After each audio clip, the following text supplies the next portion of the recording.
বিসমিল্লাহির রহমানির রহিম।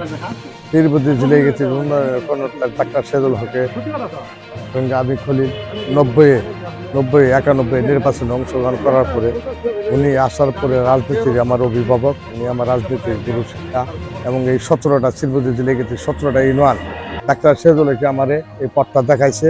এই পথের উন্নয়নের কর্মধার হিসেবে সে আজকে 31 বছর থেকে মারা গেছে। আমি খলিল আজও তার কথা বলতে পারি নাই। ওনার কবর প্রতি বছরই জিয়ারত করে যাই। আমি চেষ্টা করি আমার যার সাহায্য করলে তার আমি রওজাটা পরিষ্কার করে সুন্দর করে রাখতে যাই।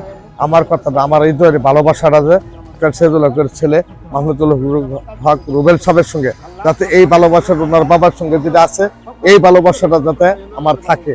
গণমানুষের নেতা মাহমুদুল হক রুবেল অনেকে বীরবান্তি, অনেকে অনেক কথা বলতে পারে, রুবেলকে অনেক কিছু বুঝতে পারে।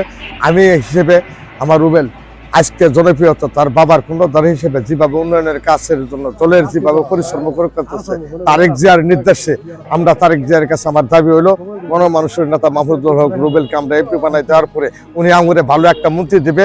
দেশনেত্রী তারেক জিয়ার কাছে আমার দাবি এবং খালেদা জিয়ার কাছে দাবি, বাংলাদেশ জাতীয়তাবাদী দলের সকল নেতা কর্মী যা আছে এবং কেন্দ্রীয় ফখরুল মহাসচিবের কাছে আমার নিবেদন দাবি। আমি খলিল বলতে চাই আমাদের শেরপুরের ডাক্তার সেজুল হকের যেভাবে একটা মন্ত্রী দিচ্ছেন ওনার ছেলেকে একটা মন্দির দেওয়ার পরে পীরবতী জেলায় গেছে উন্নয়নের কাজ করার তৌফিক দান করে দেন, যাতে গণমানুষের খেজমত, রাস্তাঘাট, খাল খোদন, মানুষের গরিব মানুষের মতো বয়স্ক ভাতা, বিধবা ভাতা সকল মানুষের যাতে উন্নয়নের কাজ করতে পারে।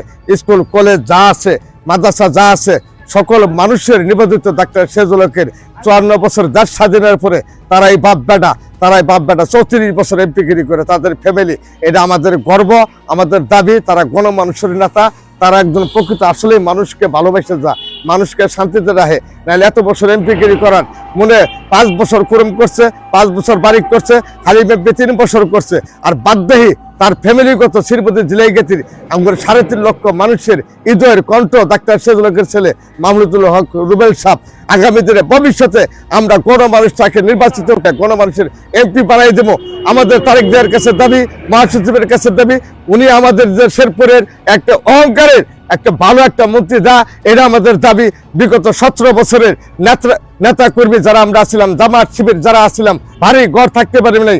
আমি খলিল নিজেও 786 দিন পরিবার ছাড়া আমার ছেলে জেল খাটছে, আমার পরিবার জেল খাটছে। আমি খলিল আজকেও ডাক্তার সেজুলকে ভালোবাসি গেছি, রুবেলকে ভালোবাসতেছি, কোনো চাওয়া পাওয়ার আশা না। শুধু সাধারণ জনগণকে এই 17টা ইউনিয়নের মানুষকে যাতে শান্তিতে ফিরে নিয়ে আসে, যাতে মাহমুদুল ডাক্তার সেজুল হক যেভাবে ছিল ওবেলম্বিক যাতে এইভাবে ছিল আমরা যাতে মুক্তি পাই। ভবিষ্যতের জন্য তারেক জিয়ার কাছে আমার দাবি এবং মির্জা ফখরুলের কাছে দাবি, ইএসবি ভাইয়ের কাছে দাবি, আমানুল্লাহর কাছে দাবি এবং তারেক জিয়ার কাছে সকল মানুষের কাছে দাবি। আসসালামু আলাইকুম। আমার জাতীয়তাবাদী দলের পক্ষ থেকে আমার কথাই যদি পুরো ভুলে গেছে আমার সকল হিসেবে আমার ক্ষমা করে দেবে এবং তারেক জিয়ার কাছে